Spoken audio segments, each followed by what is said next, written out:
Kita mulai ya, teteh-teteh semuanya. Assalamualaikum warahmatullahi wabarakatuh. Asyhadu alla ilaha illallah wa asyhadu anna Muhammadar Rasulullah. Alhamdulillahirabbil alamin. Wassalatu wassalamu ala asrofil anbiya wa mursalin sayyidina wa maulana Muhammadin wa ala alihi wa sahbihi ajmain. Amma ba'du. Alhamdulillah hari ini kita sudah bisa kembali bergabung di kajian spesial Ramadan. Dan kita kembali bergabung bersama Ustadz Zulfikar. Semoga Ustadz dan teteh-teteh semua dalam keadaan sehat walafiat. Amin, amin ya robbal alamin.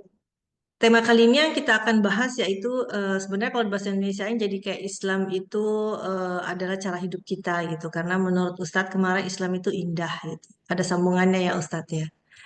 Kenapa sih sebenarnya Islam itu menjadi cara hidup kita gitu, Ustaz? Saya jadi ingat bahwa ketika suami saya masuk Islam itu ditanya sama saya, kenapa kamu milih Islam? Jawaban dia adalah karena Islam itu benar, cara saya untuk hidup supaya bisa menjadi manusia yang benar. Amin, mudah-mudahan seperti itu ya. Nah, untuk menyingkat waktu, mari kita langsung saja mempersilakan Ustadz untuk menyampaikan kajiannya Ustadz. Waktunya sekitar 40 menit. Mangga Ustadz. Baik, bismillahirrahmanirrahim. Terima kasih, Teh Dini. Bismillahirrahmanirrahim. Al-Mukarram yang kami hormati, kami takzimi, Masya Allah, segenap ibu-ibu dari MPP, Majelis Pengajian Prancis yang Insya Allah kami doakan semoga senantiasa dalam keadaan sehat dan dalam lindungan Allah Subhanahu wa Ta'ala. Suara saya jelas ini atau kurang jelas? Jelas Pak Ustadz. Cukup jelas ya, alhamdulillah. Baik. Soalnya ini tadi nggak pakai headset. Kalau tadi pakai headset, kalau sudah jelas berarti oke. Baik, alhamdulillah. Pertama-tama kita bersyukur pada Allah Subhanahu Wa Taala atas segala karunia limpahan rahmat inayahnya sehingga kita dapat kembali mencari bekal abadi ya menuju kampung akhirat gitu kan. Maka Masya Allah circle seperti ini adalah circle yang sangat luar biasa. Jadi salah satu nikmat Allah yang terbesar itu adalah bersama keluarga-keluarga kita yang di luar keluarga inti kita atau bersama saudara-saudara kita, teman kita, rekan-rekan kita untuk saling menasihati dalam kebaikan. Insya Allah luar biasa. Jadi semoga kami doakan ya teteh-teteh, ibu-ibu sekalian yang tergabung dalam MPP, segenap keluarga, Insya Allah semoga Allah selalu berikan kesehatan, kemudahan, rezeki yang barokah, halal, lancar ya. Sehingga tentu ini menjadi sebuah penyemangat bagi kita, sebuah sekoci penyelamat ya, karena kita harus memperbanyak sekoci gitu kan. Jadi yang dimaksud sekoci di sini adalah kita di dunia ini perlu menabur kebaikan atau menanam pahala-pahala, menanam kebaikan-kebaikan di mana panennya nanti insya Allah ada di akhirat kelak nanti ya. Nah, salah satunya adalah melalui kajian seperti ini. Walaupun kita terpisah secara domisili, akan tetapi insya Allah karena kecanggihan teknologi akhirnya Allah permudah gitu kan. Jadi adanya Zoom seperti ini karena tentu Allah mempermudah manusia dan menganugerahi, mengilhami manusia dengan akalnya.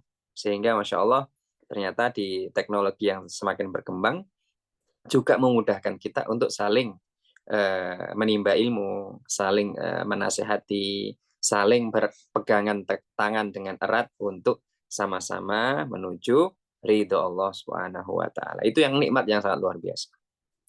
Maka kalau kita membahas nikmat itu tidak akan pernah kelar, teteh-teteh sekalian, tidak akan pernah selesai karena memang nikmat Allah saking banyaknya gitu ya. Jadi saking banyaknya, saking luasnya. Jadi kalau kita ibaratkan tinta itu adalah lautan dan pena itu pepohonan yang ada di bumi, tidak akan pernah cukup untuk menulis semua nikmat-nikmat Allah. Baik, alhamdulillah yang luar biasa pada kesempatan kali ini bisa bergabung membersamai ibu-ibu dari MPP, ibu-ibu solihah semua insya Allah calon bidadari surga semua insya Allah Ainul Martiyah. Jadi kalau sekarang jadi bidadari dunia, nanti jadi bidadari surga. Bidadari dunia itu maksudnya adalah bidadari bagi keluarganya. Ya, jadi puasa-puasa gini kita jangan jadi apa namanya, bukan bidadari ya. Jangan jadi Umar bin Khattabnya anak-anak dulu. Gitu. Artinya kita bisa ya karena insya Allah juga tidak mungkin menjadi Umar bin Khattab kan. Umar bin Khattab saja ketemu istrinya juga diam 1000 bahasa. Karena kekuatan perempuan itu kan terletak pada kelembutannya, pada hatinya, dan pada doanya. Karena saya yakin ini semua yang hadir adalah ibu-ibu sekalian, ya, atau mungkin kalau yang belum jadi ibu, calon ibu, tapi perempuan fitrahnya akan menjadi seorang ibu. Di mana doa seorang ibu itu tembus mustajab gitu. Dan surga pintunya lebih banyak gitu kan. Jadi pintu surga seorang wanita itu lebih banyak dari laki-laki kalau nanti kita bahas ya gitu.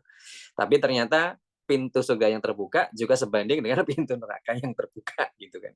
Jadi imbang itu.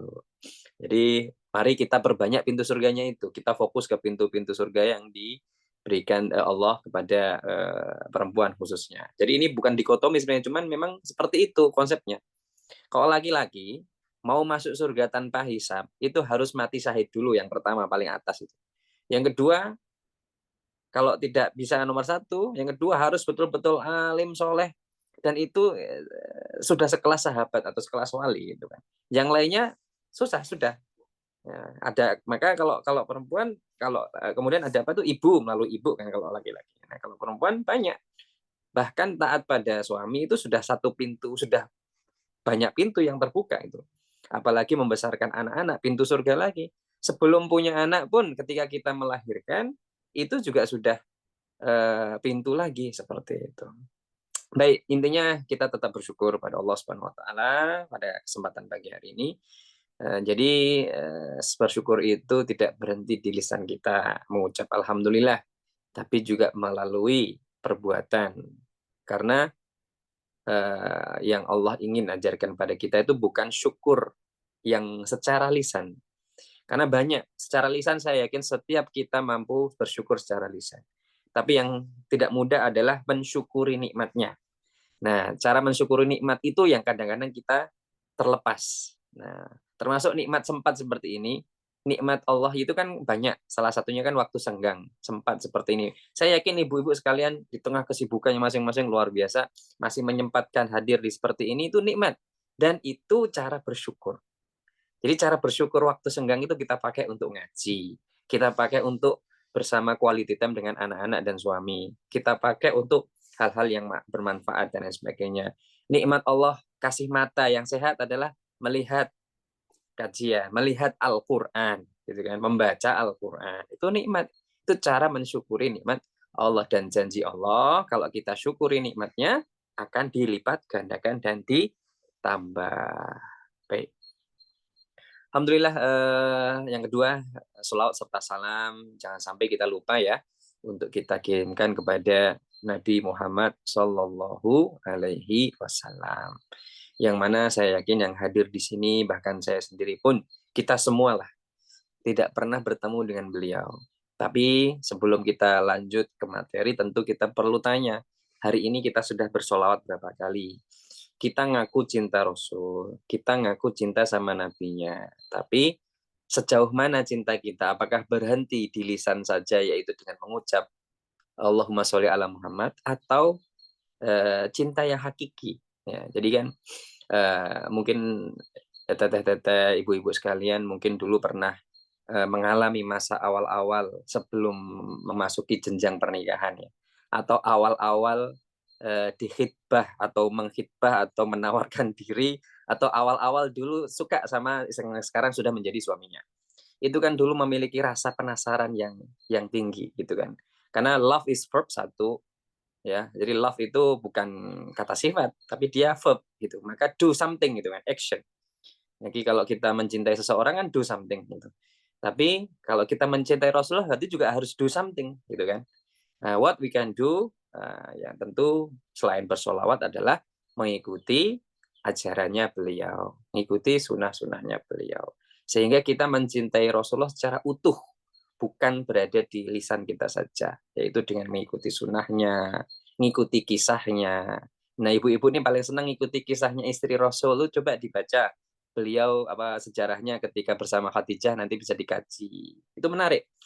Sejarahnya, kisah beliau bersama Sayyidah Aisyah, bersama para istri-istri Rasulullah yang lainnya.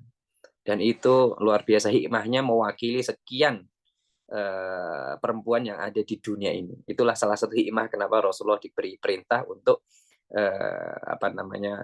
memberi istri lebih dari 4. Itu hikmahnya, karena itu satu perintah Allah. Yang kedua cuma hikmahnya, karakter perempuan diwakili oleh seluruh istri-istri Nabi itu. Jadi tidak bisa satu. Kalau laki-laki insya Allah default, Bu. Kalau laki-laki itu semua insya Allah sama gitu, default dari Nabi Adam sampai Nabi Muhammad SAW. Insya Allah sifat laki-laki ya seperti itu aja gitu. Mungkin hanya sedikit karakter yang berbeda. Tapi kalau perempuan memang khusus, ya, dia memiliki treatment khusus. Nah, ini insya Allah kajian kita bukan kajian pranikah ya, atau kajian pernikahan, karena materi yang kemarin disampaikan oleh Teh Dini adalah Islam way of life gitu kan. Nah, sebenarnya ini secara singkat saja atau secara sederhana, sejauh mana sih kita memaknai agama yang kita peluk ini gitu kan. Jadi saya bertemu dengan orang-orang yang orang-orang yang Muslim tentunya, atau kita sebagai seorang Muslim sendiri, kita perlu melihat, merefleksikan dalam diri kita, sebenarnya kita ini sampai sejauh mana sih kita berislam gitu kan. Karena kan tingkatannya ada Islam, ada iman, ada ihsan. Yang paling tinggi itu kan ihsan. Kalau kita dikatakan Muslim adalah ketika kita sudah bersyahadat, ya kan? Jadi kalau kita sudah bersyahadat, itu kita sah sebagai seorang Muslim. Kita mengucapkan asyhadu alla ilaha illallah wa asyhadu anna Muhammadar Rasulullah, ya, kita sudah Muslim. Atau mungkin kita bersyahadat yang lahir dari keluarga yang Muslim, itu juga otomatis kita sudah Muslim gitu, karena kita diajari orang tua kita dalam environment yang Muslim gitu. Nah, tapi sampai detik ini, sampai umur kita yang sekarang, ibu-ibu atau kita semua yang tahu lah ya, umur kita sampai di umur sekian ini, sampai sejauh mana keislaman kita. Karena keislaman itu tentu dia akan berhubungan erat dengan keimanan, berhubungan erat nanti dengan ihsan gitu. Kalau Islam saja menurut Rasulullah SAW bilang, ketika didatangi oleh malaikat Jibril yang berubah jadi manusia, ditanya itu, ya Rasulullah, akhbirni anil Islam. Ya, wahai Rasulullah, kasih tahu aku apa sih Islam itu? Islam adalah antasyhadu alla ilaha illallah, engkau bersyahadat, ya, wa tuqimus shalah, dan engkau salat, dan untuk zakat engkau zakat gitu kan. Dan engkau puasa Ramadan, watasumu Ramadan, wal hajj, dan engkau haji. Jadi kita ada istilahnya rukun Islam itu tadi. Nah, rukun-rukun Islam inilah tadi yang menjadi sebuah identitas kita sebagai seorang Muslim. Jadi kalau kita bersyahadat, sudah kita Muslim. Nah, cuman apakah syahadat saja? Tentu kesyahadat punya konsekuensi, yaitu kalau kita beriman pada Allah, kita punya konsekuensi untuk mentaati seluruh perintah Allah. Maka perintah Allah yang terdekat kan sholat. Nah, maka sholat menjadi tiang agama nomor 1 setelah kita percaya pada Allah. Baru kemudian ada zakat, ya, ada puasa, ada haji, sehingga sempurnalah rukun Islam. Tapi secara sederhananya juga, sempurnanya rukun Islam tidak menjamin sempurnanya rukun iman. Nah, jadi rukun Islam itu selesai dengan 5 perkara tadi. Syahadat, salat, puasa, zakat, haji. Tapi tidak menjamin kesempurnaan iman kita. Karena iman itu rata-rata memang dalam hati kita, dan iman itu letaknya ada di dada kita. Sejauh mana kita mengimani Allah Subhanahu wa taala, dan sejauh mana kita memahami betul hakikat esensi kita hidup di dunia ini. Sehingga memang pemikiran perlu mendalam. Maka Islam tidak berhenti dalam ritual saja. Sholat selesai, tidak. Islam mengatur dari bangun tidur sampai tidur lagi. Makanya di tema ini kan way of life. Selama kita hidup, itu jangan pernah menjadikan Islam sebagai baju. Ya, jadi dia tidak bisa kita jadikan baju yang kita bisa cantolkan, kita gantungkan ketika memang kita tidak mau pakai baju itu. Nah, way of life di sini adalah panduan hidup. Karena Islam mendidik kita melihat segala sesuatu itu ujungnya panjang sekali sampai titik yang paling akhir, yaitu adalah akhirat. Maka ini menjadi satu world view, satu pemikiran, dan perlu kita install dalam hati kita, otak kita, pikiran kita, bahwasanya Islam tidak boleh dijadikan seperti prasmanan. Jadi kayak kita makan tuh milih yang ininya aja, yang ini nggak usah, ini nggak bisa. Dia sudah sepaket. Maka kalau membahas Islam itu membahas yang sepaket. Membahas syariatnya, membahas fikihnya, membahas akidahnya, membahas A, B, C, Z, sampai segala sesuatu yang mengatur kebaikan kita di dunia dan kebaikan di akhirat. Nah, dari sini saya mau mengajak ibu-ibu sekalian untuk memahami betul konsep Islam ini yang secara komprehensif gitu. Jadi tidak hanya sekedar syahadat, sholat, puasa, zakat, haji, selesai. Itu hanya secara rukun saja. Tapi kalau kita mau naik tingkatan, maka ada rukun iman tadi kan. Nah, rukun iman dimulai dari syahadat itu bisa beratus-ratus SKS kalau membahas akidah itu kan. Ya, kalau kita syahadat tadi, kita syahadat kan bunyinya dua, asyhadu alla ilaha illallah wa asyhadu anna muhammadar rasulullah. Nah, ini kalau dijadikan tesis ya atau disertasi dengan koridor bantuan keimanan, kita akan menemukan ratusan kitab yang membahas tentang syahadat. Kenapa kita beriman pada Allah? Kenapa kita harus beribadah? Kenapa sampai ketemu menjawab kenapa kita mengikuti ajaran Rasulullah dan lain sebagainya dan lain sebagainya. Ini baru rukun iman, yang rukun Islam pertama yang dikorelasikan dengan iman. Lanjut lagi sholat. Ya. Maka sholat itulah tadi, kalau kita sudah sampai tahapan mukmin, orang beriman, dan kita laksanakan sholat, sholat bukan menjadi sebuah kewajiban lagi bagi kita. Sudah naik derajatnya. Jadi kalau kewajiban itu kan rata-rata kita menganggap sholat kewajiban ya, Teh ya, Bu tadi ini, Mbak Alfi dan semuanya. Jadi kan kita menjadikan sholat itu kan tingkatan paling rendah kan terpaksa, terpaksa untuk sholat, ini kan. Jadi keterpaksaan. Nah ini yang paling rendah. Yang kedua tingkatannya adalah kewajiban. Jadi kalau kita sholat hanya sekedar menggugurkan kewajiban, kemudian kita tingkatan yang kedua. Yang ketiga ada tingkatan lagi yang namanya adalah kebutuhan. Nah, yang paling tinggi setelah kebutuhan adalah kenikmatan. Nah, jadi kalau kita memahami tadi syahadat kan sudah tuh, kita nikmat nih hidup dalam beragama. Ini nikmat loh. Jadi tanpa kita sadari kita sekarang menjadi seorang muslim tuh nikmat.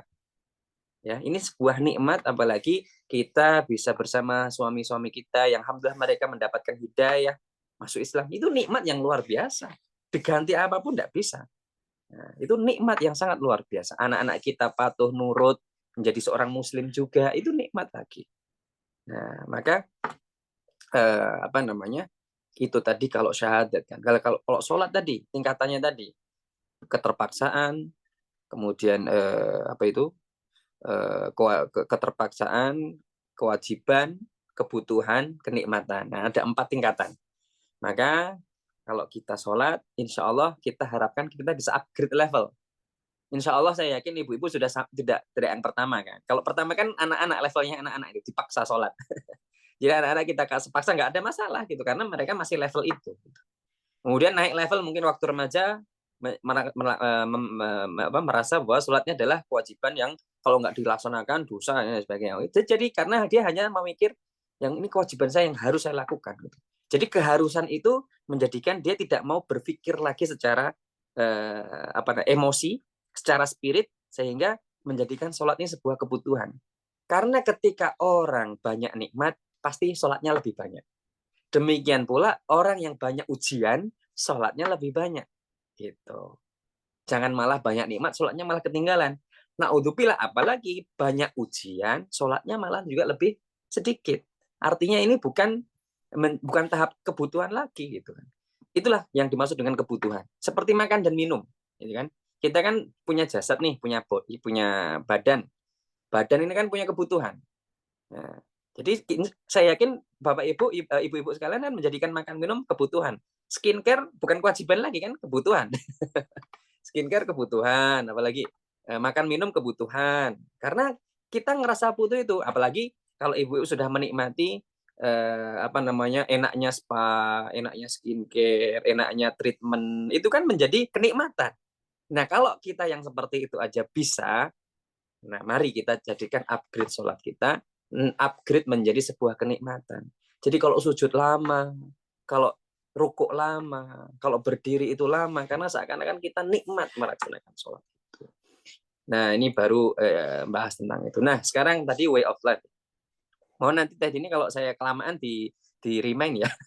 Kadang-kadang memang pembahasan ini cukup panjang karena kita tidak bisa menyelesaikan pemahaman Islam dalam 40 menit sebenarnya. Tapi secara garis besar memahami Islam itu seumur hidup, bukan secara 40 menit gitu. Tapi semoga dari 40 menit ini kita bisa kembali refresh. Jadi kalau komputer itu kan ada refresh gitu kan, langsung yang mau ngetik lagi enak, nge-refresh gitu kan. Nah, semoga kita bisa nge-refresh lagi tentang keindahan agama Islam yang kita anut ini. Baik, saya mau izin share screen ya. Semoga bisa nih.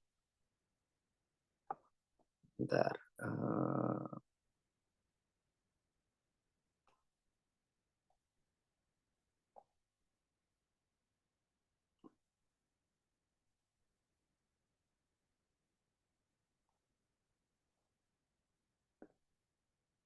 Apakah terlihat teteh sekalian?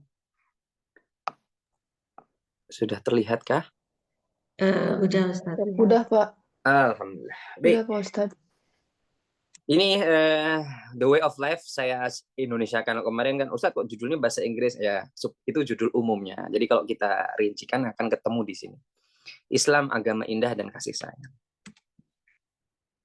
Baik.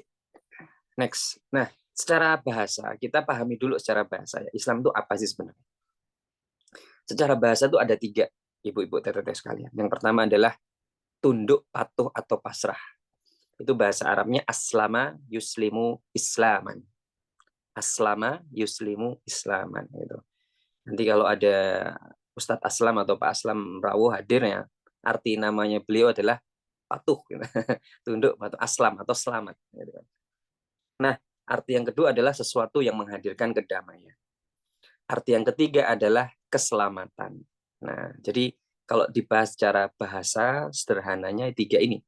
Tunduk, patuh, pasrah, sesuatu yang menghadirkan damai, salam, dan keselamatan.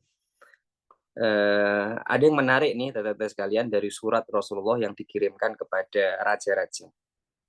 Jadi Islam itu tidak memiliki sifat kekerasan. Islam itu selamat. Islam itu damai. Ya, jadi diplomasi itu sudah dimulai semenjak zaman Rasulullah, ibu-ibu sekalian.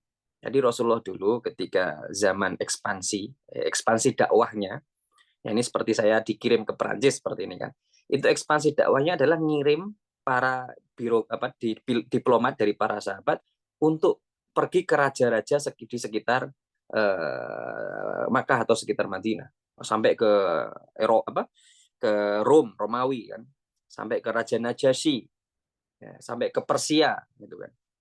Kisra, kerajaan Kisra Persia. Nah, apa yang menarik di sini, teteh-teteh sekalian? Yang menarik di sini semua surat Rasulullah yang dikirim bersama sahabat dan diplomat ini, mukodimahnya sama. Mukodimahnya adalah Assalamualaikum warahmatullahi wabarakatuh. Ya Malik, wahai raja siapa? Aslim taslam. Itu menjadi mukodimah di setiap suratnya. Apa mukodimahnya? Bunyinya Aslim taslam. Yang artinya adalah wahai para raja, Assalamualaikum warahmatullahi wabarakatuh. Masuklah Islam, insya Allah engkau akan selamat. Nah, aslim taslam. Luar biasa makna di balik ini. Bukan, Rasulullah tidak menulis aslim aktuluk. Masuklah Islam atau kalau enggak mau aku bunuh. Enggak ada. Aslim buntukiyah. Masuklah Islam atau anak panah ada di depan matamu. Nah, tidak ada dengan ancaman.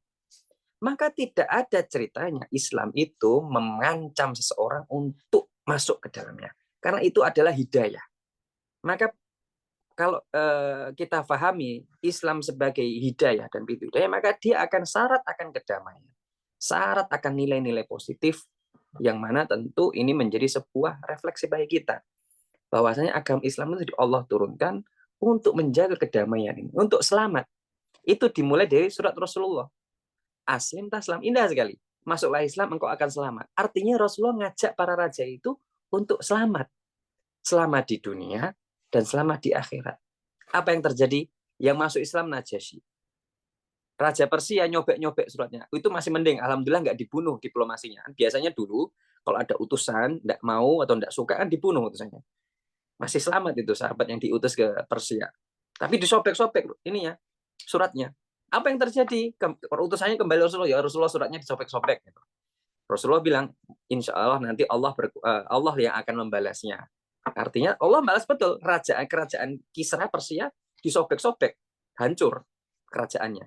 Najasyi ngasih hadiah masuk Islam sampai disolati oleh Rasulullah Raja Najasyi ketika meninggal. Alangkah luar biasanya kan. Sholat meninggal disolati oleh Rasulullah.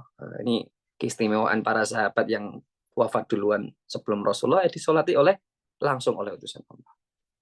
Nah inilah 3 ini. Jadi tunduk, patuh, pasrah, kedamaian dan keselamatan. Nah ini kalau kita ambil kenapa artinya 3 ini, karena ini dijelaskan dalam Al-Quran. Jadi agama Islam itu kenapa dinamakan agama Islam? Karena ada di dalam Quran surah As-Saffat yang judul itu ketika Nabi Ibrahim pasrah, tunduk. Jadi Nabi Ibrahim waktu itu ini ketika ayat kurban, ketika diberi perintah oleh Allah untuk menyembelih Ismail, aslama. Jadi Nabi Ibrahim pasrah, tunduk. Tidak bertanya kenapa saya harus menyembelih Ismail. Itu arti dari tunduk patuh. Maka ketika agama Allah diturunkan, ya, nilai keimanan kita, value keamanan kita itu ditunjukkan dari bagaimana cara kita mematuhi perintah tersebut. Jadi bisa dimengerti ya. Jadi value keislaman kita salah satunya bisa dilihat dari tunduk patuh pasrahnya kita terhadap perintah Allah. Puasa, oke. No question, no doubt at all untuk kenapa harus ini, kenapa ini sebagainya. Karena boleh itu untuk berpikir kritis boleh. Tapi ketika kita sudah berhubungan dengan keimanan, itu yang berlaku adalah tunduk patuh dan pasrah terhadap apa yang Allah perintahkan. Karena apa? Nabi dan Rasul, mereka tidak mempertanyakan instruksi Allah. Mereka melaksanakan dengan sepenuh hati, dengan tunduk, dengan patuh dan pasrah. Seperti itu. Ada juga damai, ya, perdamaian. Kemudian ada keselamatan. Jadi apa itu dalam Quran Al-Anfal itu Islam artinya damai. Kemudian dalam Al-Anbiya 69 artinya juga keselamatan. Jadi sebenarnya agama Islam itu adalah agama yang Allah namakan bernama Islam. Sebenarnya Islam itu sudah ada dari zaman Nabi Adam. Tauhid kan, sifatnya tauhid. Cuman inna dina indallahil Islam. Setelah turunnya Al-Quran, Allah beri nama agama yang kita yakini kebenarannya yang dibawa oleh Nabi Muhammad SAW bernama agama Islam. Jadi kalau ditanya apa sih arti Islam? Agama selamat, agama keselamatan, agama kedamaian, agama yang tunduk patuh pasrah terhadap perintah Allah. Nah ini kelanjutannya tadi secara istilah. Kalau tadi baru bahasa ya, Masya Allah. Satu slide saja sudah 40 SKS ini baru bahasa. Makanya tadi saya sampaikan untuk membahas Islam ini sebenarnya luas dan tidak sesederhana umur kita. Karena kita selalu belajar Islam sampai umur kita habis, gitu kan. Nah, hanya saja kita perlu memahami maknanya secara istilahnya, yaitu seperti yang tadi saya sampaikan di Quran surah Al-Imran ayat 19. Inna dina indallahil Islam. Sesungguhnya agama diridhoi Allah di sisi Allah adalah Islam. Dan setiap agama Islam dari Nabi Adam, ya, ajaran yang dibawa dari Nabi Adam sampai Nabi Muhammad itu ngajarin sesuatu yang sama. Satu, yaitu adalah tauhid. Intinya di sini. Jadi inilah masuk ke ranah akidah tadi, ranah iman. Inti dari seluruh agama samawi yang Allah ajarkan melalui para nabi dan rasulnya untuk diajarkan pada umatnya adalah agama tauhid. Agama yang mengesahkan Allah. Maka kalau ada orang berfoto kayak gini, itu bukan mendukung nomor 1 ya, tapi juga bermakna tauhid, gitu kan. Jadi seperti ini. Yang penting jangan gini ya Bu ya, nanti kalau gini istrinya marah. Baik, lanjutnya ada ditanya, itu tadi yang saya sampaikan, ditanya kalau apa itu Islam. Nah, secara fi'li ya, secara kegiatan, secara practically, the meaning of Islam is syahada, and then salah, and then doing zakah, and fasting Ramadan, and hajj. Ada haji. Ya, 5 itu. Itu namanya, makanya dinamakan rukun Islam. Jadi Islam itu agama semua nabi. Ya, ini kayak ini, Nabi Nuh. Nabi Nuh alaihissalam kan jauh sekali masanya diutus sebelum Nabi Muhammad. Tapi kita bisa lihat dalam Quran surah Yunus ayat 72. Wa umirtu an akuna minal muslimin. Ketika Allah berfirman tentang Nabi Nuh, dan aku diperintahkan untuk menjadi muslim. Nabi Nuh muslim.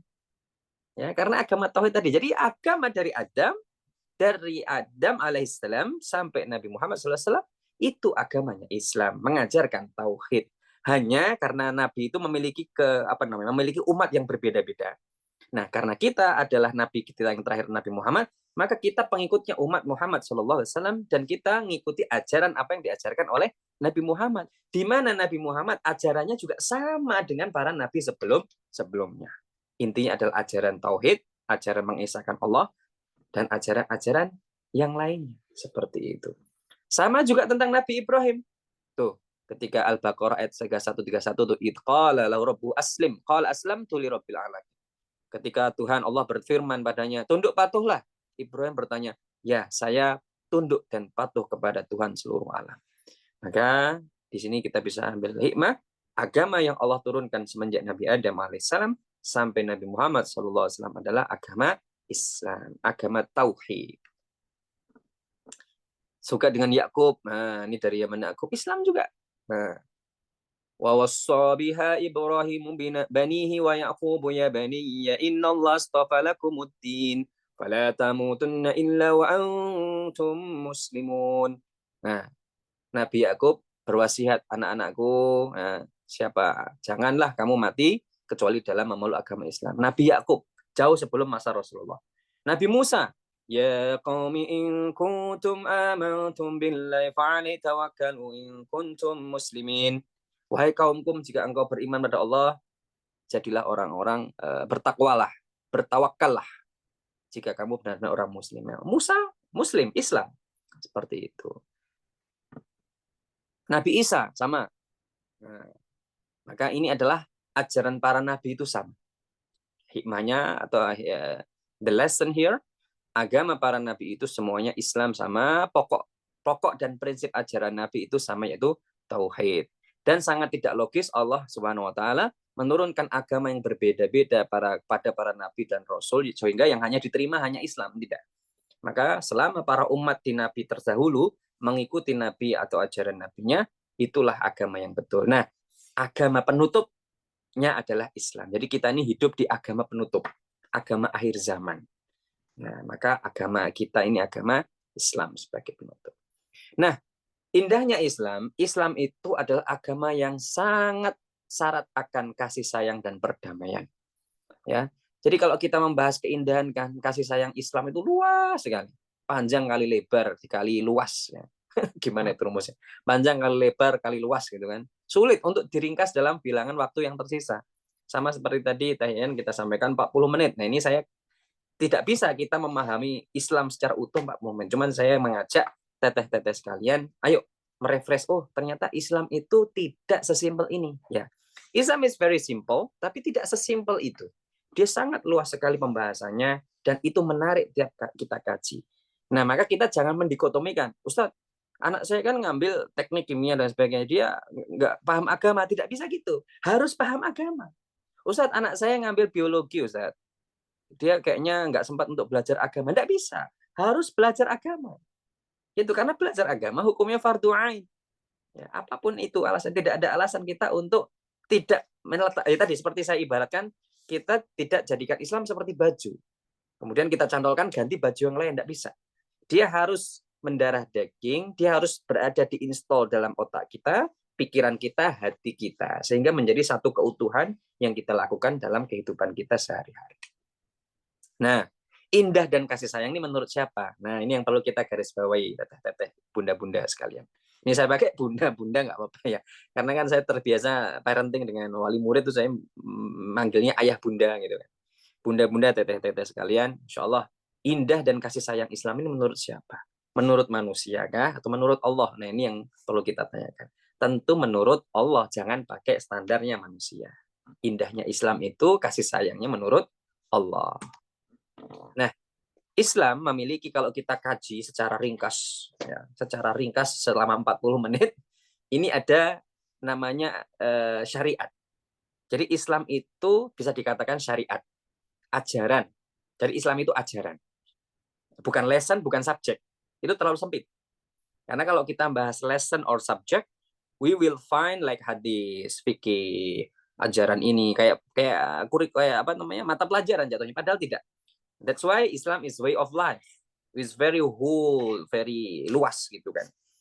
Maka pertama, Islam itu menurunkan syariat. Di dalam syariat itu punya, kalau dirangkum ada 5 tujuan syariat. Yang pertama adalah hifdzuddin, menjaga agama sendiri. Agama itu sendiri dijaga melalui 5 perkara tadi. Ya, menjaga syahadat sampai haji tadi. Itu adalah tujuan agama Islam diturunkan. Yang kedua, menjaga jiwa. Jadi menjaga jiwa ini adalah tujuannya diturunkan agama Islam. Maka kalau kita bahas nanti ada turunannya ilmu hukum dalam Islam. Nah, hukum dalam Islam ada namanya kisos. Kisos itu kan adalah kuping dengan kuping, mata dengan mata, sampai mohon maaf, ya bukan mohon maaf, nyawa dengan nyawa. Jadi kalau dalam Islam menghilangkan nyawa seseorang itu, baik dia muslim maupun non-muslim, itu berat hukumannya. Kalau tidak ada alasannya. Maka ada berlaku hukum kisos itu kan, karena Islam ingin menjaga ketertiban manusia supaya tidak saling membunuh. Nah, yang dijadikan orang-orang barat sebagai senjata adalah ketika orang membunuh, hukumannya hanya di penjara. Hukumannya hanya akhirnya hukuman itu tidak setimpal. Jadi akhirnya ini saya tidak mengajarkan hukum Islam ya. Tapi ya itulah kenapa Islam itu ingin menjaga keindahan sebuah berharganya sebuah nyawa. Maka ketika kita menganggap Islam ini mengkebiri hak asasi manusia, hak mana yang dikebiri? Coba yang mengatakan seperti itu, keluarganya mohon maaf terbunuh. Kira-kira apa yang dia inginkan? Mesti kan ingin hukuman terberatnya. Di Islam sudah mengatur dalam syariatnya, kalau membunuh dibunuh seperti itu. Maka inilah apa namanya salah satu contoh saja yaitu tadi bahwa bagaimana Islam itu sebenarnya menjaga jiwa. Maka posisi menjaga jiwa kan nomor satu. Maka kalau ada orang yang merampok, begal dan sebagainya, ya kemudian kita tidak menjaga, nah kalau kita menjaga, melawan, terus kemudian kita syahid di situ, hukumannya syahid kita. Ya. Jadi kalau kita menjaga, mohon maaf kayak para suami menjaga istrinya dari kehormatan, menjaga kehormatan istrinya sehingga dia terbunuh dan sebagainya, mati syahid ya. Ya karena apa? Menjaga jiwa ini posisi paling penting dalam Islam. Kemudian ada menjaga akal, menjaga keturunan. Maka menjaga akal ini penting.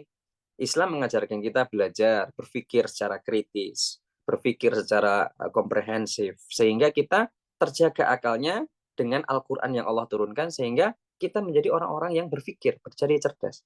Maka tadi Masya Allah, saya sepakat sekali kalau ada ngaji, itu bisa dipahami atau bisa dibaca artinya. Sehingga kita bisa terasah akal kita untuk selalu berpikir terhadap firman-firman Allah ini. Dan kemudian menjaga keturunan. Maka di dalam Islam indah. Fitrahnya laki-laki senang perempuan. Fitrahnya perempuan suka juga dengan laki-laki. Itu fitrah. Maka dijadikanlah indah. Akhirnya dari keindahan Islam ini diturunkan nikmat Allah yang namanya menikah. Gitu kan. Karena setelah pernikahan akan ada keturunan. Hifdzun nasl. Islam diturunkan untuk itu. Mohon maaf, ada beberapa agama yang melarang untuk menikah ketika dia ingin menjadi seorang yang suci dalam agama itu. Islam enggak. Ya. Bahkan Nabi Muhammad pun menikah gitu. Kenapa ya? Karena fitrahnya manusia adalah itu suka dengan lawan jenis, itu fitrah. Jadi kalau ibu-ibu putranya sedang kasmaran gitu ya, sedang tertarik dengan temannya di sekolah, itu enggak ada masalah, itu fitrah. Tinggal kan kita luruskan saja gitu kan. Luruskan saja. Syukur-syukur kalau langsung to the point. Oke, mau aku nikahkan sekarang atau mau nyelesain sekolah dulu? Gitu kan. Kemudian menjaga harta. Nah, ini tujuan Islam itu. Nih ibu-ibu saya kasih gambar ini Bu. Masya Allah, lihat kita bisa lihat supaya ibu-ibu, teteh-teteh, bunda-bunda punya gambaran Islam itu agama yang indah. Ini ada bayi. Coba kita perhatikan, kita imajinasikan ini anak kita dulu waktu kecil. Waktu kita ajarin sholat kayak gitu. Masya Allah, luar biasa Islam ngajari anak itu bahwasanya anak itu perhiasan, anak itu aset dunia akhirat, anak itu di fase-fase hiburan. Jadi anak itu kan ada 3 fase toh Bu. Pertama itu fase hiburan di umur balita, di umur-umur sampai 5 tahun itu kan hiburan. Masih imut-imutnya kita, yang cewek kita kasih pakaian princess dan sebagainya. Nanti akan ada masanya ujian ketika sudah mulai paham, sudah mulai bisa bangkang, sudah bisa mulai mohon maaf melawan dan sebagainya. Itu mungkin ujian bagi kita. Ya, tapi anak itu endingnya adalah jangan sampai kita berhenti di fase ujian, kita kemudian menyerah. Karena setelah fase ujian, insya Allah anak kita sudah sampai ke fase harapan. Kenapa fase harapan? Kita harapkan anak-anak kita itulah yang menyelamatkan kita di akhirat dengan doa mereka. Yang menyelamatkan kita di alam kubur dengan doa mereka. Yang tidak rebutan harta warisan setelah kita nggak ada, tapi rebutan berdoa kepada kita. Itu yang kita harapkan. Nah, maka Islam memandang anak tidak sebuah anak, tapi dia aset berharga dunia dan akhirat. Gambar selanjutnya ini ada seorang anak yang menggendong ibunya, Masya Allah. Ibu-ibu bisa berimajinasi juga nanti ketika sudah sepuh, bayangkan kalau anak-anak putra-putra ibu didik dengan supaya bahwasanya surgamu itu ada di kami. Maka ketika Anda semuanya sudah besar dewasa menikah, tidak ada yang namanya mantan orang tua. Jadi di dunia ini nggak ada yang namanya mantan orang tua sama mantan guru ya. Jadi kalau sudah jadi murid, mantan murid ada. Bahkan mohon maaf, mantan istri juga ada. Tapi yang tidak ada adalah mantan orang tua dan mantan guru, itu nggak ada. Kalau murid ya mesti jadi mantan karena dia pasti jadi pinter, jadi guru bisa. Itu. Nah, ini kenapa? Ini indahnya Islam. Di mana Islam mengatur dengan segala keindahannya, surganya laki-laki ada di ibunya. Surganya perempuan ada di suaminya. Dan ibu, surganya ibu-ibu sekalian, itu tergantung kepada anak-anak tadi yang ridhonya ibu terhadap anak-anak tadi, anak-anak ibu-ibu tadi. Nah, maka di sini ada kisahnya namanya kisah Uwais Al-Qarni. Ya, kalau ibu-ibu masih pernah dengar Uwais Al-Qarni ini kisahnya, dia ini di dunia nggak ada yang kenal. Nggak terkenal, sama sekali nggak terkenal. Nggak ada orang mau kenalan dong dia. Dekil, jelek, kemudian punya penyakit kulit, dan sebagainya. Tapi ternyata di langit terkenal. Karena dia bakti sama ibunya. Nah, coba kita lihat mungkin secara, kita tidak usah melihat agama, tapi kita melihat secara kultur saja. Di mana kultur yang dipengaruhi oleh faktor selain agama Islam. Banyak sekali orang tua yang terlantar ditinggalkan. Padahal Islam menjadikan salah satu kaidah dalam beragama adalah orang tua yang harus dijaga. Dan ini kan sustainable. Maka konsep dalam Islam itu sangat sustainable, tidak berhenti di satu sama lain. Jadi ibadahnya Islam itu sustainable. Termasuk kenapa Islam membuat konsep birrul walidain itu sustainable. Ketika anak-anak kita menghormati kita, ngajeni kita, menyayangi kita, dia akan sustainable dengan anaknya kelak nanti, ngajari lagi. Nah, sehingga ajaran Islam ini tidak terputus, sustainable secara manfaatnya. Seperti itu. Nah, ini Masya Allah. Ini kalau kita lihat ini sudah kakek-kakek sama nenek ini. Nah, sampai mana kesetiaan kita? Ini kan. Saya sedang berbicara sama ibu-ibu ini, Masya Allah, ibu-ibu mungkin berharap ya nanti masa tua seperti ini. Bukan masa susah ya. Ini bukan susah, ini sedang di kereta. Ini adalah masa romantis. Nah, jadi saya katakan, setiap orang itu punya romantismenya masing-masing. Romantismenya umur nikah-nikah muda awal, ya jalan-jalan bareng ke sana kemari, berbunga-bunga, bulan dan bintang bagaikan turun, dan sebagainya gitu kan. Jalanan seakan-akan lambat, itu kan awal-awal nikah. Tapi habis itu punya anak satu, punya dua, romantisme berubah. Yang satu nyuapin, yang satu mandiin anak, yang satu gantiin popok. Itu romantis gitu, dinikmati. Sampai nanti membesarkan anak-anak lulus kuliah, romantis juga. Maka saya harap ibu-ibu sekalian tidak menjadikan standar TikTok ataupun Instagram ataupun kebahagiaan orang lain menjadi standar kebahagiaan kehidupan kita dalam berumah tangga. Karena sungguhnya romantisme setiap orang berbeda-beda. Nah, alangkah romantis lagi, bapak, suami ibu sama ibu-ibu ngaji bersama, nyimak bareng, sambil quality time makan di luar, ngasih nasihat. Wah, itu romantis sekali. Itu sedikit contoh di antara yang lain. Nah, ini adalah kejadian dulu ketika penghinaan terhadap Al-Qur'an.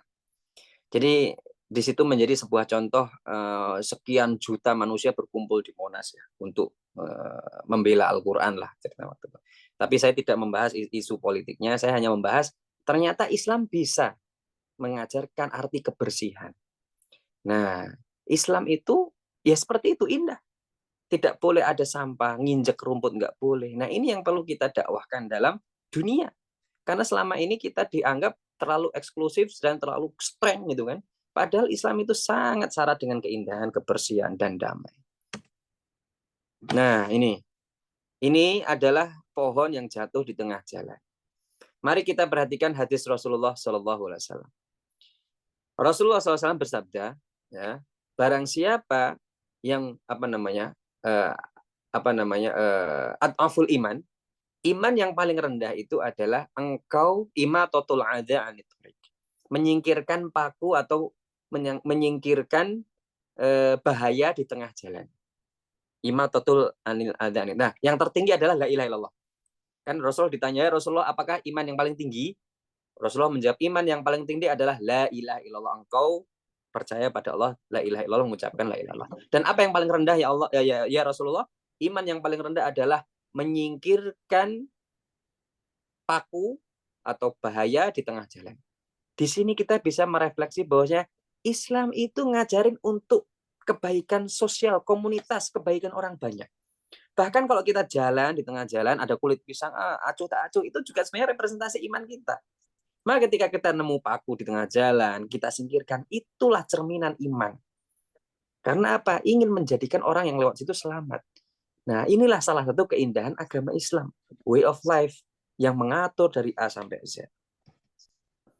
Jadi Islam itu way of life, Islam itu ibadah, agama yang sempurna, ajaran hidup dari buah yang sampai hilang lahat, abadi dan kekal. Nah, ini kalau nggak salah ini materi saya dengan ibu-ibu Raudhah kemarin, orientasi akhirat, nah akhirat oriented, mengatur kehidupan manusia selama 24 jam dan tidak bisa disekulerkan. Nah, ini kita tinggal di Perancis, maka kita harus betul-betul menanamkan Islam itu jangan dijadiin baju saja, tapi kita praktekkan, kita imani selama 24 jam dan menjadi sebuah bagian yang utuh dari kehidupan kita. Nah, ini poin dari Islam itu. Maka secara sederhananya, secara arti harfiah luasnya, Islam is way of life, jalan hidup.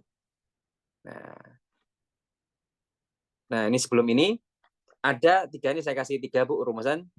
Islam apa? Jalan hidup, way of life, syariah. Gaya hidup, akhlak. Mohon maaf, apa? Tujuan hidup, akidah. Jalan hidup, syariah. Gaya hidup, lifestyle, akhlak. Nah, tiga ini Islam, tiga. Jadi Islam itu pasti membahas tiga ini tadi. Jalan hidup, tujuan hidup atau jalan hidup sampai tujuan hidup, mohon maaf, filsafat hidup atau tujuan hidup yaitu akidah, akhirat oriented itu tadi. Yang kedua, jalan hidup diatur ajaran kita dengan syariah dan gaya hidup kita di dunia menjadi sebuah akhlak, lifestyle. Maka akidah, syariah, akhlak, inilah inti dari Islam. Mari kita upgrade. Kita insya Allah semua yang hadir di sini Muslim, dan insya Allah yang kita hadir di sini mukmin, maka kita upgrade menjadi seorang muhsin. Dan Islam itu agama yang tidak hanya indah dan kasih sayang, tapi juga keindahan Islam itu sangat luas, karakter itu sendiri. Jadi karakter Islam itu ya indah itu sendiri. Keindahan dan kasih sayang itu karakter Islam itu sendiri. Semoga bermanfaat. Barakallahu fikum. Jazakumullah khairan. Assalamualaikum warahmatullahi wabarakatuh. Waalaikumsalam warahmatullahi wabarakatuh, Ustaz. Alhamdulillah, kita sudah mendapatkan tadi ilmu dari Ustadz mengenai Islam is way of life. Ustadz berat juga ternyata ya Islam itu ya Ustadz ya sebenarnya ya. Tapi Ya. Ada cara untuk mempermudahkan sebenarnya kalau memang kita niatkan ya Ustadz ya. Baik, Ustadz, tadi kan Ustadz berbicara mengenai Islam itu akidah, syariah, dan akhlak. Ini sudah banyak banget pertanyaan, Ustadz. Nanti juga ada pertanyaan mungkin dari saya ya, Ustadz. Kata Ustadz kan Islam itu harus jadi bagian dari hidup kita, kebutuhan kita ya, Ustadz ya. Jadi bukan cuman istilahnya ya cuman di ya itu aja gitu, cuman bukan sebagai kebutuhan seperti kita butuh minum, kita butuh makan dan sebagainya. Berarti kan kita harus belajar, Ustadz. Dan kalau kayak Ustadz kan belajarnya ya di universitas, di mana. Nah kalau kayak kita Ustadz, kayak ibu-ibu kayak gini Ustadz, jadi kita belajarnya ya lewat YouTube, lewat kajian dan sebagainya itu cukup Ustadz itu sebenarnya buat kita itu. Apakah Baik, mencukupi Ustadz? Bagaimana ya? baik. Terima kasih, Teh Dini. Mengenai cukup dan tidak cukup, ini sebenarnya ada dua sudut pandang, secara subjektif dan secara objektif. Gitu ya. Saya biasanya kalau ngisi kajian tidak pernah seberat ini. Ini sebenarnya bagi saya sudah materi berat menurut saya. Yang materi ini tadi sudah materi berat, cuman saya kayak agak kurang srek kalau belum nyampaikan ini gitu. Apalagi kepada ibu-ibu atau rekan-rekan yang duduk menjadi diaspora di negara-negara lain supaya tidak memahami Islam hanya sekedar berbuka bersama, memahami Islam sesederhana dengan sholat 5 waktu dan lain sebagainya. Karena sejatinya belajar agama Islam itu sangat luas sekali gitu. Cuman kan di dalam Islam itu ada dua kategori ilmu, Bu. Yang pertama adalah ilmu fardu ain dan ilmu fardu kifayah. Fardu ain, fardu kifayah ini perlu kita subjektif kita yang perlu bermain di sini. Kalau kita sebagai seorang akademisi yang bukan agama, contohnya kita sebagai arsitek, kita sebagai pegiat seni, kita sebagai jurnalis, kita sebagai apa namanya koki, kita sebagai apapun itu profesinya, kita fokus di yang fardu ain tadi. Nah, ilmu-ilmu fardu ain itu yang membahas tentang sholat, membahas tentang zakat, puasa, haji, ilmu-ilmu yang sederhana yang menjadi sebuah kewajiban kita sehari-hari. Itu namanya ilmu fardu ain. Walaupun kadang-kadang kalau ibu atau teman-teman berminat untuk lebih upgrade, nanti boleh lari ke fardu kifayah seperti tafsir gitu kan. Karena apa? Tafsir dan sebagainya itu juga ilmu, cuman tidak apa ya? Dia perlu ilmu alat gitu. Bahkan saya selalu mengatakan ada banyak mahasiswa yang mau belajar tafsir ke kami gitu kan. Saya bilang ini dari jurusan apa? Biasanya saya ambil yang ringan, tafsir apa Al-Fatihah gitu. Tafsir apa? Tafsir An-Nas atau surah-surah yang dia hidup dengan itu dalam kesehariannya 3 kul gitu kan. Kenapa? Karena ilmu tafsir itu luas. Nanti ketemu nanti banyak ilmu disiplin ilmu yang harus dipakai untuk membahas tafsir. Sedangkan kita mengajar rekan-rekan yang tidak memiliki disiplin ilmu itu. Ya kan? Ada ilmu tafsir itu kan perlu bahasa Arab. Ini yang paling pertama. Jadi kan orang mau belajar tafsir yang paling tinggal bahasa Arab.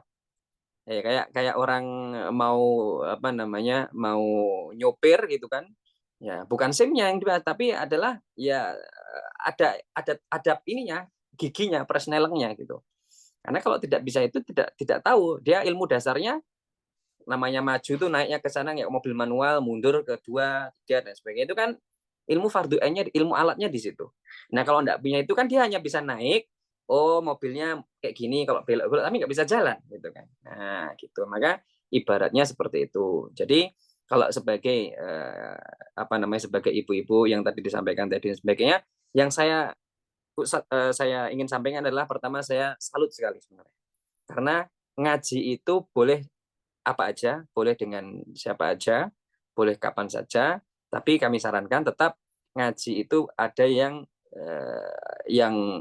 dua arah. Nah, jadi supaya tidak memahaminya secara subjektif. Jadi belajar Islam itu kayak gini kan dua arah nih. Ada ustaznya. Tapi kalau YouTube dan sebagainya silahkan, tidak jadi masalah, boleh. Dan itu dihitung sebagai kebaikan. Dihitung sebagai sebuah kebaikan, semangat dalam belajar dari ibu. Itu luar biasa. Cuman sesekali bolehlah kita, ibu-ibu atau sekalian bisa ngaji secara real. Jadi ngaji secara real itu ada satu unsur yang namanya guru yang hidup. Guru yang hidup itu artinya ya untuk bisa mengarahkan dan mengajarkan. Nah kalau kalau yang YouTube tadi kan sifatnya pasif tuh. Nah, kadang-kadang kalau kita tidak bisa menafsirkan, akhirnya menafsirkan sendiri. Nah, menafsirkan sendiri inilah yang kadang-kadang tidak pas seperti itu. Nah, kalau yang seperti ini, alhamdulillah ini sudah menarik sekali. Kajian-kajian umum yang singkat, ringkas. Saya tiap hari ngisi di KBRI ini, Bu. Kajiannya ya simpel-simpel. Hidup bersama tetangga, gitu aja, akhlak. Saya tidak bahas yang 50 SKS. Jadi yang ringan-ringan saja, yang penting itu adalah kita amalkan. Seperti itu. Yang penting kita amalkan. Nah, itu kategori kalau belajar. Jadi termasuk hari ini sebenarnya ilmu fardu ain. Karena beyond beyond dari Islam itu, supaya kita refresh, oh ternyata Islam itu luasnya sedemikian rupa yang kita bisa bahas. Semoga menjawab deh ini. Alhamdulillah Ustadz. Berarti betul ya pesan ibu saya dulu waktu saya bikin MPP juga belajar agama itu butuh guru. Iya. Hanya dengarkan YouTube saja karena seperti tadi kata Ustadz YouTube pun kita kadang-kadang milih ya Ustadz ya yang sesuai Iya. dengan keinginan kita gitu kan kadang-kadang. Mm-mm. Makanya kenapa butuh guru. Alhamdulillah Ustadz, mudah-mudahan aja ya kajian-kajian seperti ini semakin banyak ya khususnya di luar negeri ya Ustadz ya bisa menolong kita yang haus dengan ilmu-ilmu agama, ilmu-ilmu Islam yang ingin mungkin memperbaiki diri terus gitu kan Ustadz ya karena belajar memang nggak mengenal waktu ya Ustadz ya. Iya. Baik Ustadz, Alhamdulillah. Terima kasih Ustadz. Ini udah ada dua pertanyaan Ustadz. Yang pertama datang dari Tehlin. Pertanyaannya adalah, Assalamualaikum Pak Ustadz, mohon penjelasannya di surat An-Naml, An, An-Naml, ayat 81, dikatakan bahwa kamu tidak dapat menjadi seorang pun pendengar kecuali orang-orang beriman pada ayat-ayat kami, lalu mereka berserah diri. Memperhatikan ayat ini berarti tingkatannya adalah beriman mukmin, baru berserah diri muslim. Sementara kebanyakan dari masyarakat kita mendahulukan menjadi muslim dan tahap berikutnya mukmin. Mohon pencerahannya. Terima kasih. Cukup jelas Ustaz? Ya, Saya nggak pakai kacamata, jadi bacanya agak susah soalnya. baik, terima kasih. Jelas insya Allah, Mbak Teh. Baik, mengenai surah di ayat 681 ya, itu kan dijelaskan di situ apa namanya, bahwasanya wa ma anta bihadzal umya 'anid dhalalatim in tusmi' illa man yu'min bi ayatina fahum muslimun. Jadi kalau kita membahas tentang di ayat ini, tadi sebenarnya tingkatan muslim dan kalau kita membahas Islam dan iman itu tidak bisa di apa ya, dipisahkan satu sama lain sebenarnya. Jadi itu bukan, bisa dikatakan satu tingkatan dan bisa dikatakan tidak tidak kategorize gitu. Jadi ini kategorinya Islam, ini kategorinya iman. Tidak bisa seperti itu. Karena di dalam iman itu ada keislaman, di dalam Islam ada keimanan. Bisa dimengerti ya, teteh-teteh ibu-ibu sekalian. Jadi eh, ketika kita membahas Islam dan iman itu tidak bisa menjadi sebuah kategori. Oh ini iman nih, ini iman, bukan Islam, tidak bisa. Oh ini Islam, ini bukan iman, tidak bisa gitu. Karena ketika kita membahas iman, itu ada Islam di sana, ada konsekuensi secara praktikal di situ. Contoh al-imanu billah, ya kan? Rukun iman kan ada 6. Rukun iman yang pertama adalah iman kepada Allah. Itu kan iman tuh, ranah iman. Tapi apakah terlepas dari ranah Islam? Tidak bisa. Kalau kita ngaku beriman pada Allah, kita punya sholat. Sholat di mana letaknya? Di Islam. Ya kan? Kalau kita beriman pada Allah, sampai rukun Islam tuh dapat semua. Ya kan? Itu baru rukun iman yang pertama. Gitu. Baru rukun iman yang pertama, al-imanu billah, konsekuensinya langsung rukun Islam yang 5. Ya kan? Karena kan kita syahadat untuk Allah, sholat untuk Allah, puasa untuk Allah, zakat untuk Allah, haji untuk siapa? Untuk Allah, bukan untuk yang lain, gitu kan? Maka ketika kita memaknai Islam dan iman itu sebenarnya apa namanya, bukan lebih dahulu yang mana, ya dua-duanya yang didahulukan. Gitu.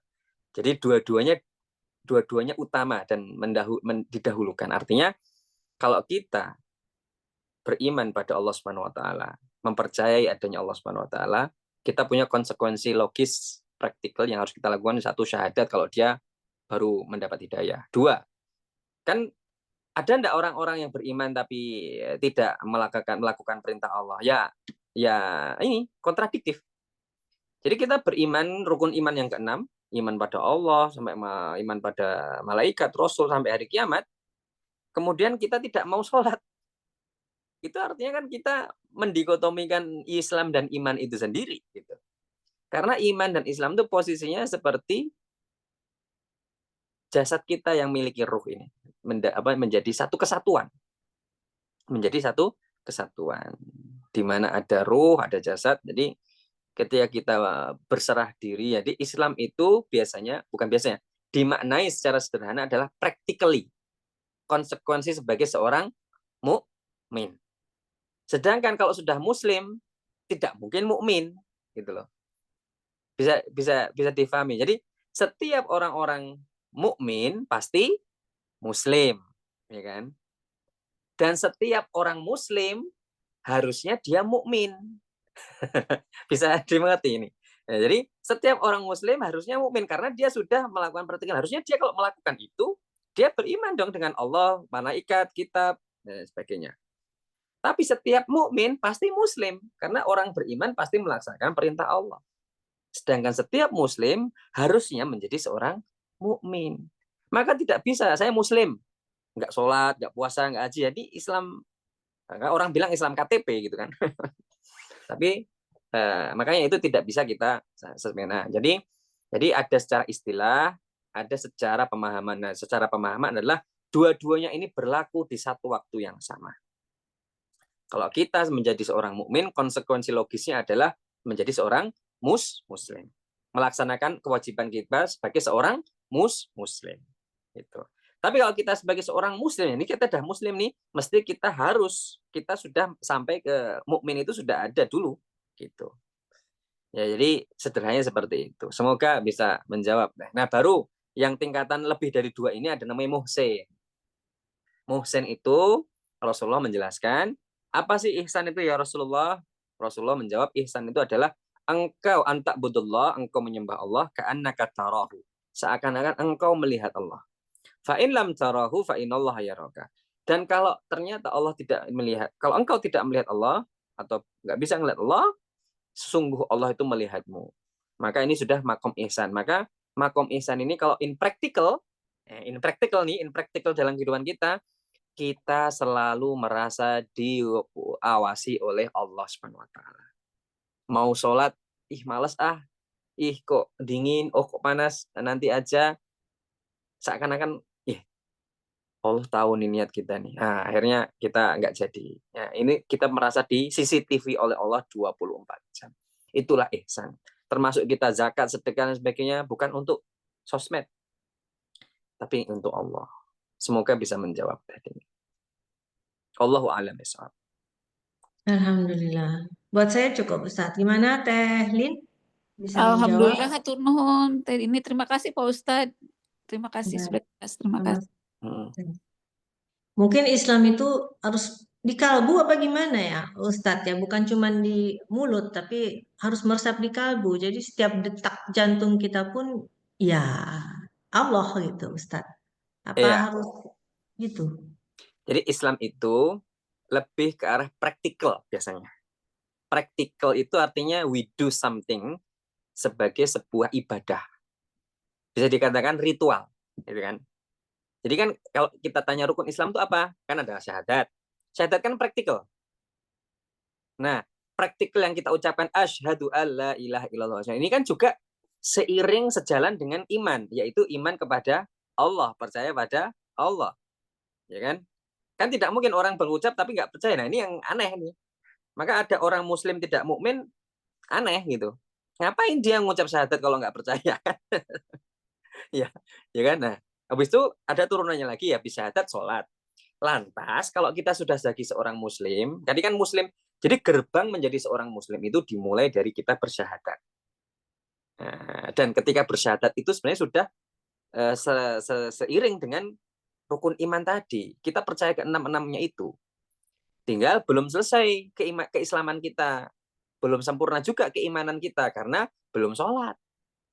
Baru kemudian turun habis syahadat sholat kan. Nah, sholat ini kalau dimaknai hanya sekadar kewajiban yang kita harus gugurkan atau keterpaksaan, jatuhnya kita hanya di posisi ritual saja. Sedangkan ternyata dalam sholat ada korelasinya dengan keimanan pada Allah. Karena kan orang itu semakin sering ketemu Allah, semakin sering kita sholat, semakin dia sering berdoa dalam sholat, itu kan artinya bentuk konkret pengejawantahan iman dia. Itu. Habis itu apa lagi? Habis sholat, zakat. Nah, zakat sama lagi. Zakat adalah ketika kita memaknai, tingkat dalam maknanya. Jadi kalau zakat kita maknai hanya sekedar charity, wah salah besar. Salah besar ketika kita memaknai zakat adalah I give something to the others. No, it's very big mistake itu kan. Karena konsep zakat itu sampai kalau kita kalau konsep zakat itu relate dengan keimanan, dia akan percaya bahwasanya ya Allah Ar-Razzaq. Bahwasanya Allah yang ngasih rezeki. Bukan karena kita menjadi seorang diplomat, bukan karena kita menjadi seorang pengusaha, menjadi guru, itu hanya wasilah. Itu hanya perantara kita dapat rezeki. Nah, maka ketika kita dikasih rezeki Allah, kok ternyata Allah ngasih rezekinya lancar, berlebih, disitulah masuk konsep zakat, di mana ini adalah hak orang lain yang harus kita kasih. Nah, itulah Islam. Zakat, kita ngasih zakat, itulah Islam, tapi dilandasi pemahaman. Oh, Allah Subhanahu wa Ta'ala lah yang ngasih rezeki saya sehingga saya dapat berzakat. Maka berbahagialah ibu-ibu kalau bisa zakat. Karena di luar sana masih banyak yang menjadi penerima zakat. Seperti itu. Jadi bahagia. Kalau kita bisa berzakat itu harusnya bahagia. Karena kita dikasih rezeki Allah dan dimampukan oleh Allah. Gitu. Tapi kalau kita menjadi penerima, nah ini ya, yang perlu kita ya perlu bersyukur juga penerima gitu. Bahkan salah satu fungsi zakat adalah mengentaskan kemiskinan gitu kan. Jadi Islam itu kan imbang. Ya, jadi supaya orang-orang yang kalau biasanya kita bisa makan 3 kali sehari, mereka kan mendapatkan keindahan. Ini keindahan Islam dari sini. Maka di Islam kan tidak ada konsep pajak sebenarnya. Yang ada konsep zakat. Ya, konsep zakat itu pasti diambil dari orang yang mampu dan punya. Nggak mungkin konsep zakat ini diambil orang yang nggak punya untuk ngasih ke yang nggak punya, nggak mungkin. Itulah indahnya Islam. Nah, maka istilah fakir dan miskin itu bukan untuk dibaperin. Itu istilah yang ada dalam agama kita, yang mana label fakir miskin ini untuk kita bantu. Seperti itu. Ya, jadi bisa jelas ya semoga jadi Islam sama Islam dan iman itu satu kesatuan dan konsekuensinya saling berkaitan. Tidak bisa kita dulukan ini Islam dulu, ini iman dulu, tidak bisa.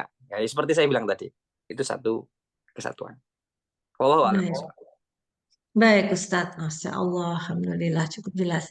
Kita ke pertanyaan terakhir mungkin ya Ustadz, karena waktunya juga. Dari Teh Dewi, Assalamualaikum. Jika sejak Nabi Muhammad manusia mengenal ketauhidan, apakah ada riwayat yang menceritakan sejak kapan manusia mulai mempersekutukan Allah dan menciptakan dewa-dewa? Ini menarik Ustadz, karena hal ini juga masih berlangsung sampai sekarang Ustadz ya, walaupun istilahnya Islam, tapi maaf Ustadz, kadang-kadang saya melihat beberapa hal kok kayaknya bukan Islam ya cara cara cara melakukannya, lebih kepada ritual yang aneh-aneh gitu buat saya gitu. Kadang-kadang saya juga jadi bingung Ustadz ya. Apalagi di Indonesia kan memang dulunya kita animisme juga ya Ustadz ya. Ini bagaimana menurut Ustadz? Baik, Masya Allah, makasih Mbak Dewi tadi nih pertanyaannya. Ini yang menarik dan ini inti sebenarnya. Pertanyaan menarik dan pertanyaan inti dari kajian ini sebenarnya. Karena sejak Nabi Adam diturunkan oleh Allah SWT, Nabi Adam diciptakan itu adalah agama yang kita anut atau agama yang Allah ajarkan adalah agama tauhid. Jadi sebenarnya manusia yang lahir ini saya sampaikan ke ibu-ibu, setiap manusia, setiap bayi yang lahir itu fitrah. Siapapun itu mau bayi bule, mau bayinya Zionis, mau bayinya siapapun, setiap bayi yang lahir itu dalam keadaan fitrah. Hanya kullu waladin yuladu ala fitrah kan. Fa abawahu yuhawidanahu yumajisanahu yunasiranahu. Nah, hanya orang tuanya lah yang menjadikan dia Majusi, orang tuanya lah yang menjadikan dia Nasrani, orang tuanya menjadikan dia Yahudi dan sebagainya, agama-agama lain. Nah, Artinya, setiap manusia yang dilahirkan oleh Allah SWT di dunia ini itu memiliki satu sinyal tauhid. Jadi sinyal tauhid ini sudah menjadi DNA manusia, cuman tipis sekali. Makanya kenapa kok kita harus mendidik anak untuk mengenal Allah dari kecil, kan karena untuk menguatkan sinyal ini. Jadi kenapa anak-anak kita didik dari kecil untuk mengenal Allah, bukan memaksa ya, mengenal Allah, mengenal Islam, itu untuk menguatkan sinyal yang lemah di dalam sanubari anak-anak kita yang masih lemah ini. Kenapa? Itulah kenapa itu fitrah. Nah, kalau sinyalnya lemah, diganggu dengan sinyal yang lain, artinya agama lain, kepercayaan lain masuk, maka hilanglah sinyal itu. Tapi tidak hilang sehilang-hilangnya, dia masih ada sedikit. Kalau nanti hidayah turun, dia langsung kuat bisa, langsung klip-klip dikit-dikit, kemudian jadi gede juga bisa. Gitu. Jadi setiap orang punya sinyal tauhid. Itu sudah fitrah. Jadi manusia dilahirkan itu bertuhan, itu sudah fitrah harusnya. Maka sebenarnya kalau ada orang mengaku saya tidak percaya padanya Tuhan, itu pertanyaannya adalah Anda muncul dengan siapa? Dia mesti jawab, saya muncul karena orang tua. Orang tua Anda muncul dengan siapa? Nanti dia akan bingung sendiri. Maka sebenarnya orang nggak percaya Tuhan itu dia munafik. Karena nggak mungkin. Yang ada adalah orang tidak mau mengakui adanya Tuhan. Nah, kalau tidak mengenal, nggak mungkin. Karena itu fitrah. Tapi kalau tidak mengakui banyak, gitu kan. Seperti kita mengakui tidak mengakui itu. Nah, seperti itu. Nah, sejak kapan mempersekutukan Allah dan menciptakan dewa-dewa? Mempersekutukan Allah ini adalah salah satu dosa yang paling besar. Kenapa itu? Karena itulah agama ini diturunkan supaya untuk mentauhidkan Allah, mengesakan Allah. Sejak kapan mengenal dewa-dewa? Sejak iblis menggoda Adam pertama kali. Nah, jadi sejak Nabi Adam digoda oleh setan dan iblis yang pertama kali, itulah manusia disesatkan oleh iblis. Nah, dewa-dewa ini sudah pagan. Kalau dewa ini kan animisme, kalau masalah kan animisme. Jadi kan kepercayaan masyarakat dulu-dulu itu kan percaya dengan sebuah spirit yang akhirnya diselewengkan oleh iblis. Yang dari percaya kepada Allah menjadi percaya kepada kekuatan selain Allah. Maka ketemu berhala, ya kan, pagan. Zaman-zaman paganisme. Ketemu dengan dewa dan sebagainya. Yang mana itu ada di kepercayaan. Nah ini ya yang perlu kita jaga. Karena kalau sudah berkait dengan dewa-dewa, kalau Yunani kan ada Hermes, ada ini. Nah itu kan sebenarnya imajinasi manusia. Jadi agama selain Islam itu adalah agama imajinatif atau buatan kreasinya manusia. Seperti di dalam Yunani kan ada Hermes kan. Ini bukan nama tas ya. Ada dewa namanya Hermes. Dewa Hermes ini tugasnya tahu nggak kira-kira bunda-bunda? Tugasnya adalah menerjemahkan wahyu. Nah, muncul mestinya pertanyaan, berarti ada dewa yang menurunkan wahyu? Ada. Ada nanti ya di Yunani ada Poseidon, dewa laut, dewa ini kan banyak tuhannya, yang disembah yang mana bingung manusia. Nah, itu hanya kepercayaan yang tidak sesuai dengan fitrahnya. Seperti itu. Semoga menjawab. Jadi sejak kapan? Sejak iblis diturunkan ke bumi, itulah. Karena tugasnya iblis itu adalah menyesatkan manusia. Semoga menjawab. Wallahu a'lam bishawab. Semoga terjawab ya Teh Dewi ya.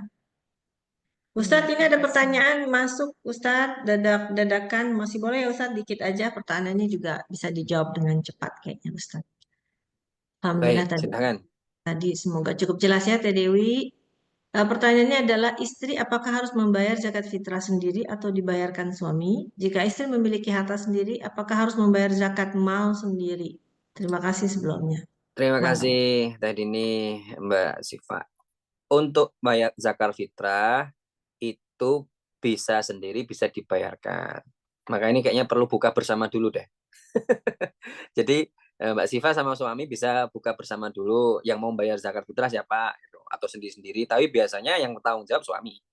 Jadi suami membayarkan zakat fitrah semua keluarganya. Keluarga intinya dia, anak, istri, anak, dan sebagainya. Yang dia berkewajiban untuk zakat fitrah. Jadi kalau bayar sendiri-sendiri nanti jatuhnya bingung, double malah.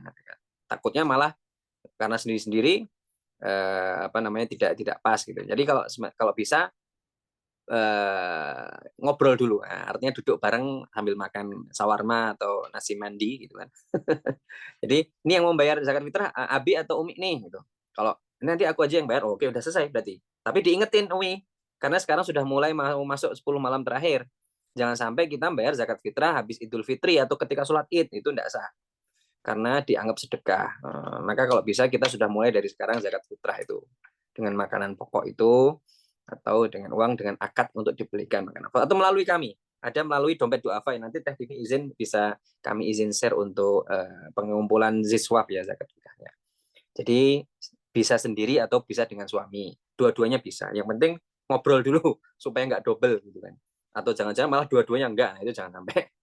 Kemudian yang kedua, apabila punya harta sendiri, apakah harus membayar zakat mal sendiri? Ya, kalau harta istri dan suami dibedakan, itu ada zakat malnya masing-masing. Tapi tentu di situ kalau memang sang istri hartanya miliknya ya, yang dalam tanda kutip miliknya itu bukan mencari bareng-bareng loh ya. Artinya dia memiliki usaha sendiri, miliknya itu zakat malnya dia. Karena dia memiliki penghasilan di situ, zakat malnya dia. Karena setiap suami mesti punya zakat mal harusnya kan. Nah, cuman kan harus sampai nisabnya dulu. Nah, jadi kalau istri punya harta sendiri, tentu dia juga terkena kewajiban dia atau ketentuan dia untuk berzakat mal. Semoga menjawab. Wallahu a'lam bishawab. Alhamdulillah. Nuhun Ustadz. Semoga terjawab ya, Teh Sipa. Pertanyaannya cukup jelas tadi. Baik, Ustadz, sepertinya waktu juga Ustadz. Ya, Alhamdulillah jelas. Alhamdulillah. Sepertinya waktunya juga yang harus membuat kita mengakhiri kajian kali ini. Kajian yang isinya daging semua ya Ustadz ya. Masya Allah. alhamdulillah. Mudah-mudahan bisa menjadi manfaat kita, bisa membuat kita semakin dekat kepada Allah Subhanahu wa Ta'ala, membuat kita Amin semakin ya rabbal alamin. belajar. Amin ya rabbal alamin. Mangga Ustadz, ditutup dengan doa dan juga rangkumannya Ustadz. Silahkan. Baik, sebelum saya tutup untuk closing statement, marilah kita berislam secara kafah. Marilah kita berislam secara utuh, bukan secara setengah-setengah, tapi secara utuh. Utuh itu bagi diri kita dan bagi orang-orang tercinta di sekitar kita. Pastikan orang-orang sekitar kita mereka berislam juga secara utuh, gitu. Itu yang terpenting. Jadi karena itulah yang menjamin keselamatan kita di dunia dan di akhirat. Jadi jangan pilih-pilih kalau sudah ngobrolin Islam tuh jangan pilih-pilih. Ustaz, ini saya maunya kajian yang ini aja. Padahal semua dalam Islam penting, gitu kan. Nah, tapi intinya adalah karena berislam itu kan selamat. Apa sih tujuan way of life tadi? Apa tujuan way of life? Karena kita selalu melihat ujungnya adalah akhirat. Bahkan ngaji seperti ini kan ujungnya akhirat, Bu. Ngaji seperti ini kan selain dia pahala, adalah mengingatkan kita, oh kita perlu cari bekal nih, dan sebagainya. Jadi akhirat oriented ini harus diinstal dalam pikiran kita juga, dalam hati kita, sehingga setiap pekerjaan yang kita laksanakan, itu ada konsekuensinya, menjadi sebuah amalan terbaik kita untuk pergi ke kampung abadi akhirat. Maka berislamlah kita, mari kita berislam secara kafah, secara menyeluruh, dan kita aplikasikan semampu kita. Semampu kita. Semaksimal kita. Bukan seremeh kita atau semudah kita, enggak. Tapi semampu kita. Kalau kita belum mampu untuk itu, ya kita doa kepada Allah supaya kita dimampukan. Kalau kita belum mampu untuk harus seperti ini, kita doa sama Allah semoga dimampukan. Seperti itu. Semoga kajian ini bermanfaat dan menjadikan pahala bagi kita semua dan membawa asbab kebaikan. A'udzubillahi minasyaitonir rajim. Bismillahirrahmanirrahim. Hamdan syakirin, hamdan na'imin, hamdan yuafi ni'mahu wa yukafi mazidah. Ya Rabbana lakal hamdu kama yanbaghi li jalali wajhikal karim wa azim sultanik. Allahumma salli ala Muhammad wa ala ali Muhammad wa fil dzunubana wa dzunuba walidayna warhamhum kama rabbana sigara. Rabbana hab lana min azwajina wa dhurriyyatina qurrata a'yun waj'alna lil muttaqina imama. Allahumma innaka afuwun tuhibbul afwa fa'fu anni. Allahumma innaka afuwun tuhibbul afwa fa'fu anni. Rabbana atina fid dunya hasanah wa fil akhirati hasanah wa qina adzabannar. Bi fadlika subhana rabbika rabbil izzati amma yasifun. Assalamu alal mursalin. Alhamdulillahirabbil alamin. Alhamdulillahirrabbilalamin. Masya Allah. Amin, amin, amin. Ya Rabbal Alamin untuk doanya. Baik Ustadz, sekali lagi terima kasih atas waktunya Ustadz. Mohon maaf lahir batin. Karena ini juga kajian Ramadan terakhir dengan MPP Ustadz. Insya Allah Oh, bukan kajian terakhir dengan MPP Ustadz. Jangan bosan-bosan ya Ustadz ya kalau diminta wakaf ilmunya ya Ustadz ya buat dengan kita-kita. senang hati teh, insya Allah. Sehat selalu Ustadz. Insya Allah Ya. kita diberi kesempatan untuk bersilaturahmi, mendapatkan ilmu dan saling Amin ya berbagi. Rabbal Alamin. Ya, Baik, teteh-teteh semuanya, Alhamdulillah. Mari kita tutup kajian ini dengan membaca astagfirullah dan hamdalah. Astagfirullah. Astagfirullahaladzim. Alhamdulillahirabbil alamin. Subhanaka Allahumma wa bihamdika asyhadu an la ilaha illa anta astaghfiruka wa atubu ilaik. Mohon maaf lahir batin bila ada kesalahan. Saya mohon maaf lahir batin Ustadz bila ada kesalahan, mungkin ada sesuatu yang tidak berkenan, mohon dimaafkan karena sempurna hanya milik Allah Subhanahu wa taala. Sekali Sama-sama. lagi terima kasih teteh-teteh semuanya atas waktunya, atas partisipasinya. Semangat terus ya kita mencari ilmu agama, semangat terus untuk memperbaiki insya Allah. Semoga Allah melihat niat kita, usaha kita untuk mencapai insya Allah surga. Amin, Amin, amin, amin. ya Rabbal alamin. Wassalamualaikum warahmatullahi wabarakatuh. Terima kasih semuanya. Waalaikumsalam warahmatullahi wabarakatuh. Saya pamit ya. Mangga Ustadz, Waalaikumsalam. mangga, mangga. Waalaikumsalam warahmatullahi wabarakatuh.